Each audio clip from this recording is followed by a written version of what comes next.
Assalamualaikum warahmatullahi wabarakatuh. Oke, kita ketemu lagi di tutorial pemrograman web menggunakan framework Django dari Python.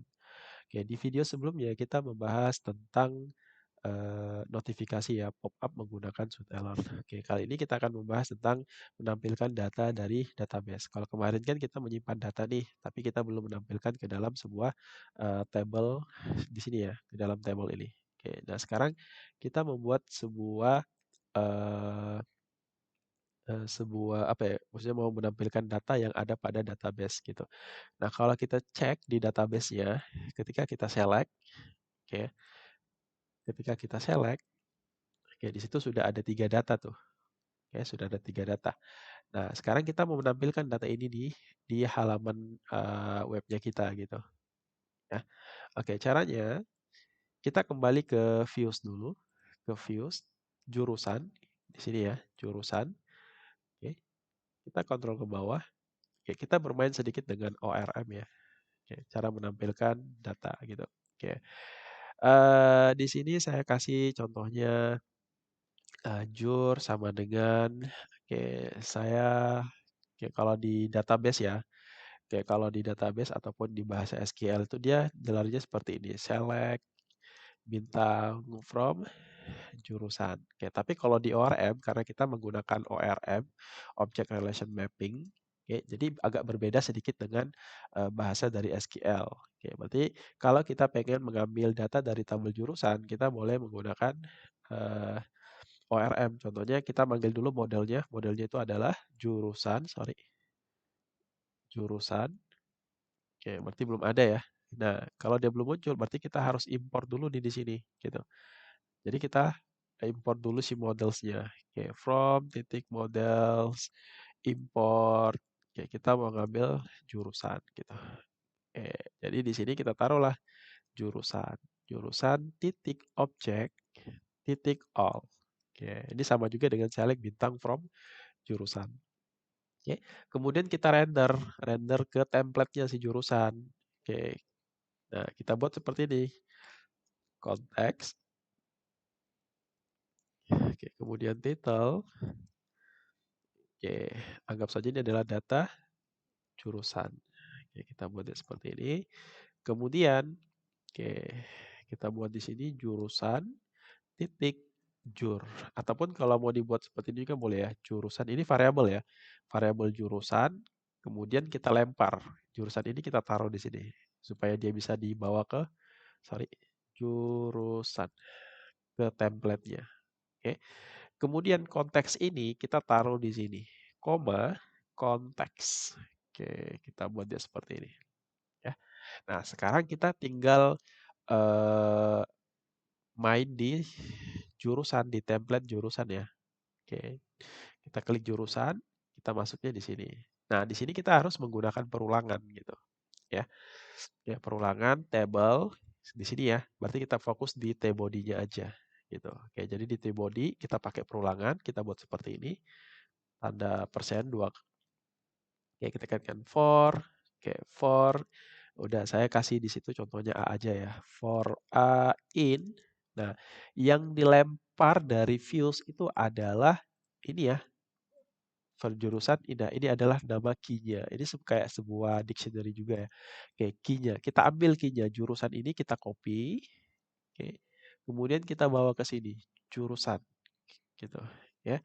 Kemudian jangan lupa kita tutup for-nya. Nanti dia error. Kita bawalah di sini dia and for. Gitu. Ya. Nah, kemudian kita nampilkan datanya. TR. TR itu adalah baris. Kita buat di sini TR. Kemudian di dalam TR itu ada TD. Gitu ya. Nah, kita buat ya seperti ini. Oke. Nah, yang pertama, oke, kita buat 2 kali ya, kurung awalnya 2 kali. Berarti A titik kode. Gitu ya, kode. Jadi ini nama field-nya ya, ini nama field-nya. Nama modelnya, sorry. Sorry, bukan nama modelnya, tapi nama atributnya pada yang ada pada kelas gitu ya. Kalau kita lihat di sini modelnya, oke, oh sorry, kita panggil dia kode jurusan. Oke, jadi kita menyesuaikan, ini kita copy, kita taruh di sini. Oke, kode jurusan. Oke, kemudian Ini kita copy lagi. Sorry. Ini TD-nya kita copy. Kita bawa ke sini. Kita copy lagi di bawah nama jurusan. Gitu. Oke, kita taruhlah di sini nama jurusan. Oke, sorry. Nama jurusan. Oke. Selanjutnya oke, selanjutnya A titik jenjang ya. Yang terakhir itu kan jenjang. Oke, nama modelnya itu adalah jenjang gitu. Oke, jenjang. Oke. Nah, sekarang kita lihat nih. Oke, apakah muncul nggak datanya? Oke, di sini kita refresh. Nah, kan sekarang datanya sudah muncul nih, kodenya 13, 11, dan 12. Program studi, strata 1, aksinya. Ya. Nah, kita tinggal tambahkan lagi di sini untuk buttonnya, editnya sama delete-nya gitu. Oke, di sini kita pakai TD. Oke, kita buatkan di situ sebuah button ya, tapi kita tidak menggunakan tag button, tapi kita menggunakan di href, kemudian kita kasih di situ btn. Sorry, kita pakai kelas ya, sorry, kelas. Kemudian btn, slash btn, kita kasih di situ, oke, anggap saja kalau edit berarti kita kasih contohnya warning gitu. Oke, warning. Kemudian btn kita kasih dia btn-nya small aja. SM gitu. Kita kasih di sini dia edit gitu. Edit. Nah, kemudian kita buat untuk yang delete gitu. Nah, delete. Oke. Di sini kita kasih dia hapus. Oke, hapus. Seperti ini ya. Nah, ketika kita refresh, nah muncul seperti ini. Oke, kalau hapus itu kan biasa dia identik dengan warna merah kan. Oke, berarti kita kasih danger. Oke, danger. Nah, kemudian kita refresh di sini. Oke, edit dan hapus. Ya. Nah, selanjutnya biasanya itu kan ada nomor tuh, kolom nomor. Ya, oke kalau di Django juga nyediain, berarti dia secara terurut. Ada yang namanya counter loop ya. Oke, nanti teman-teman boleh cari di situ, ketik aja counter loop in template di Django gitu. Ya, oke for loop counter. Oke, kita klik aja di sini, kita klik, kita cari. Oke, di sini dia kasih tahu ya di answernya di Django provide it's you can use either, bisa menggunakan kedua-duanya. Oke, kita pakai yang ini aja dulu, yang di atas nih kita copy, kita startnya dari 1 ya. Oke, setelah itu kita tambahkan di sini th tambahkan th dulu. Oke, kemudian kita kasih di situ nomor gitu. Oke, kita kasih juga di sini scope-nya aja, kita samakan aja scope, kemudian call. Oke. Nah, kemudian di TR-nya kita tambahkan lagi satu kolom, td itu kolom. Oke, kita taruh di sini. For loop counter gitu. Oke.